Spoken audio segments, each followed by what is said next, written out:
Hello everyone, and welcome back to day 4 of our 5-day watercolor challenge where we're getting to know our watercolor art supplies.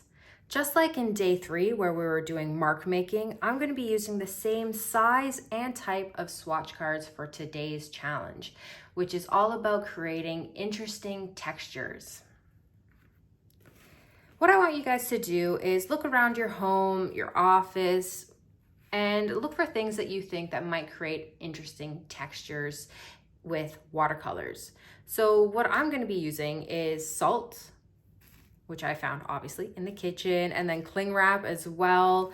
I have some bubble wrap left over from a recent purchase. I have a wax crayon, and I'm going to try to use this roller. So let's just dive right into it and start exploring. First up, I'm going to start with table salt. What I like to do in the studio is just have a designated bowl that I keep some table salt in when I'm doing my watercolor paintings, just to keep it separated from, my salt in the kitchen.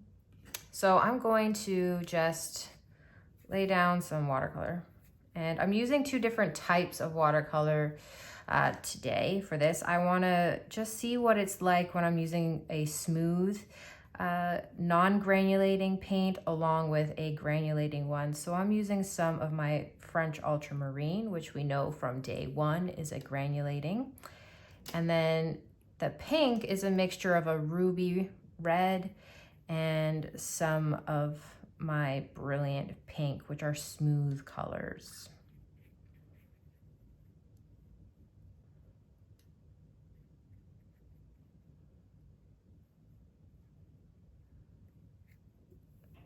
And I'm just gonna take a pinch of it,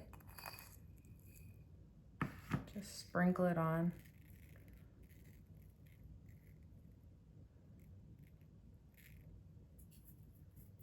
Okay, so here it is wet. And now I'm just gonna set it aside and let it dry. So the second thing I want to test out is the cling wrap. So what I've done is kind of just put it into a ball, so then that way it has some of these like little crinkles in it. So when I lay it down,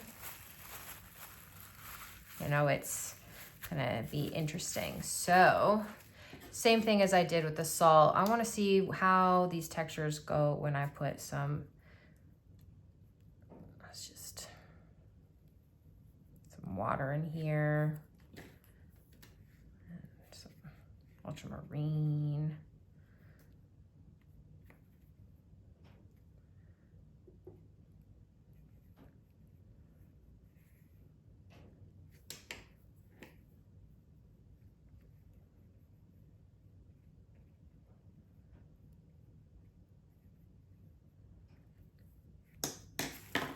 Oop, making a mess of my table. And I'm just gonna just stick it on.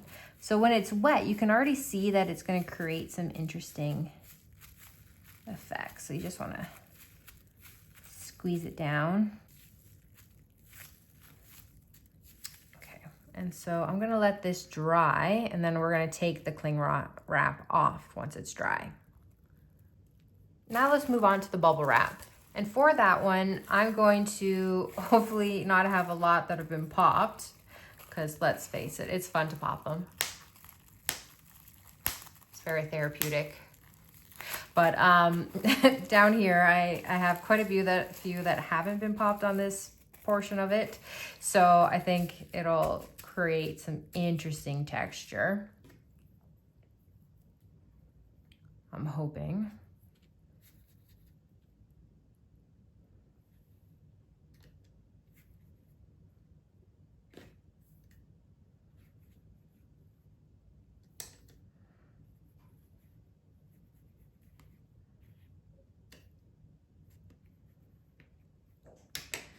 I feel like I put a little too much of my ultramarine in this one. Just whoop.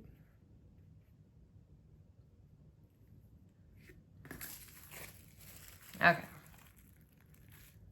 Squish it down.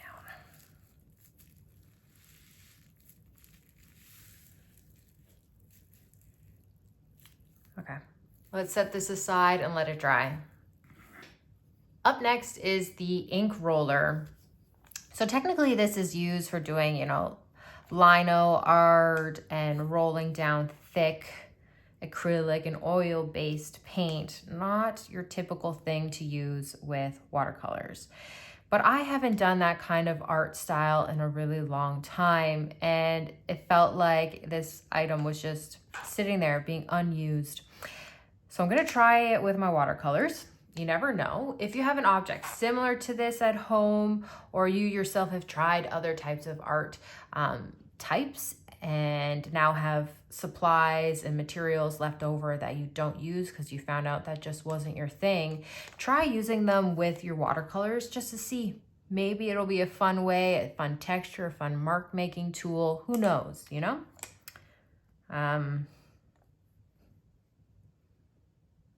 Should I paint on it and then roll it, or should I roll it and then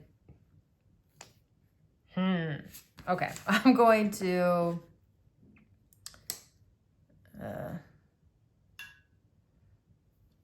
okay, so I'm going to try first just to roll it, put a little daub here.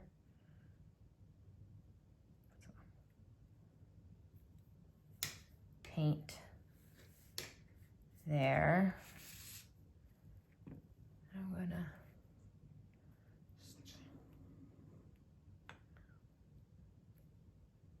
okay, that was that.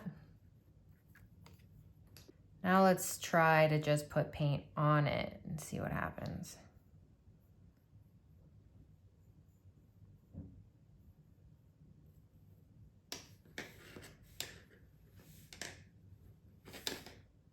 Can get my paintbrushes to stay still.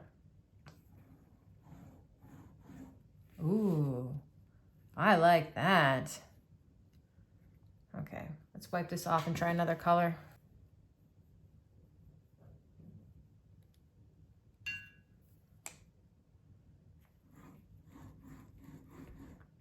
Oh yeah, that is so cool.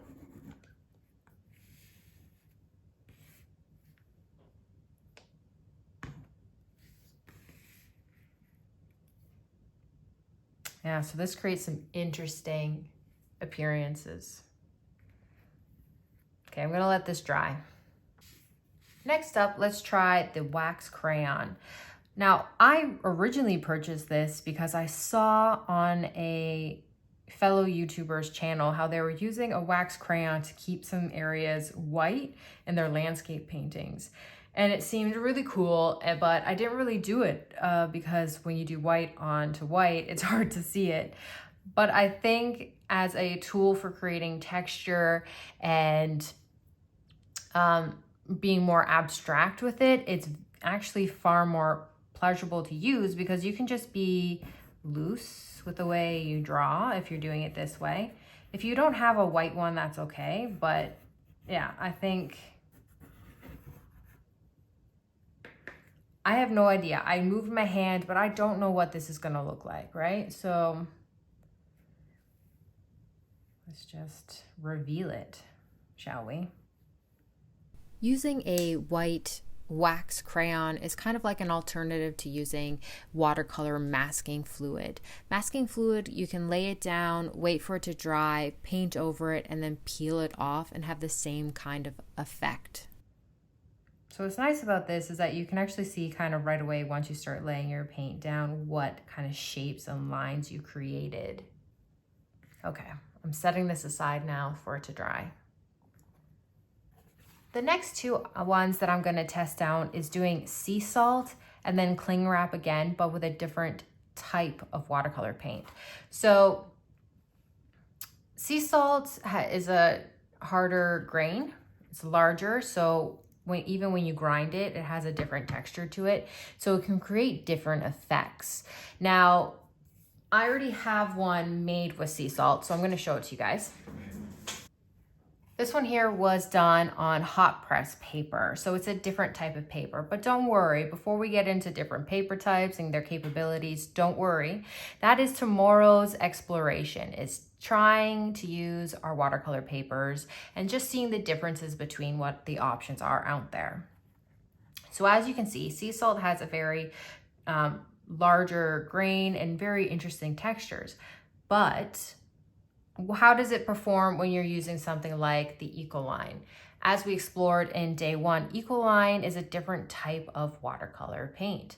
So let's see what it's like and how it performs.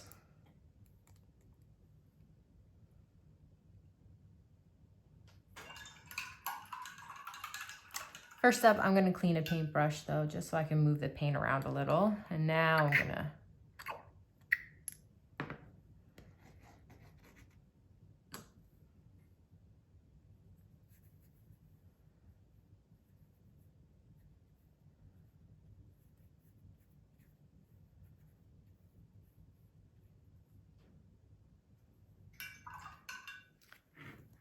just gonna open this up, take a little pinch.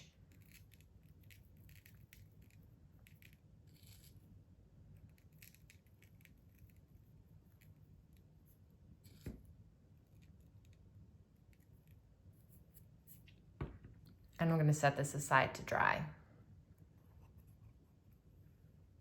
For the last one, we are going to do the cling wrap again and again with the Ecoline, just to see how this type of watercolor, which is more like a watered down ink type material, performs with the cling wrap. Grab my paintbrush.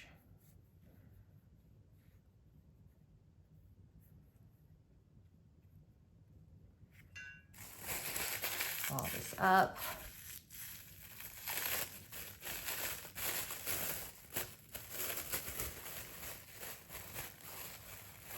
And press it down.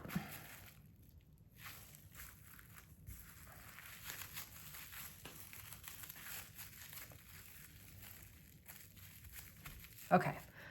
I'm gonna let everything dry now, and then we're gonna come back and look at it all and see what kind of textures we created. And with the magic of TV, that's happening in 1, 2, 3. Alrighty, I've given everything a couple of hours to dry, so let's start with the cling wrap. Oh, this came off really easily.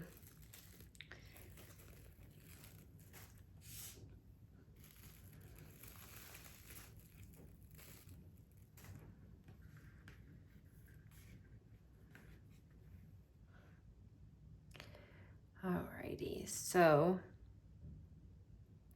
this is the cling wrap done with traditional styled watercolor and then the liquid watercolor.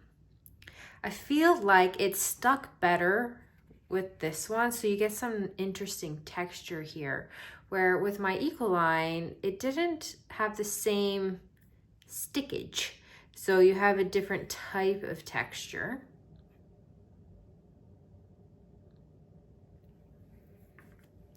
And then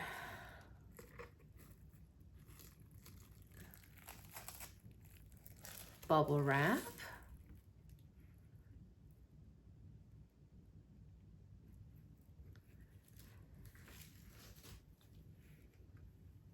The wax crayon. And what I like about this too is that it doesn't feel waxy after, now that it's dried. So it has a nice look to it. I really liked how this one went down. So I think it's really interesting. It could make for an interesting way to blend some colors in, as well as just adding layers once different layers are dried. Now let's take a look at the salt. So first we're gonna have to just sort of brush it off.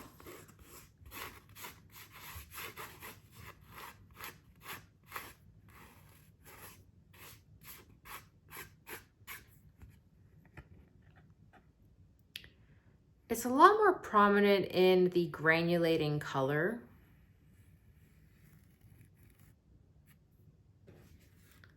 And then, oops.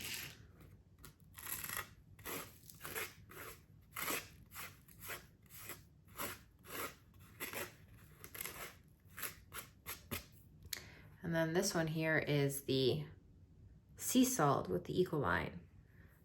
Not as noticeable as the sea salt was with just the basic colors that I had done prior to it. The things that you can find around your home are going to be the easiest and most accessible to, texture tools that you can use for exploring different ways to use it with your watercolors. When it comes to these kinds of things, the most common ones that I personally have used in the past has been salt. Sea salt is my go-to favorite just because of the larger grain and the fact that it comes so big.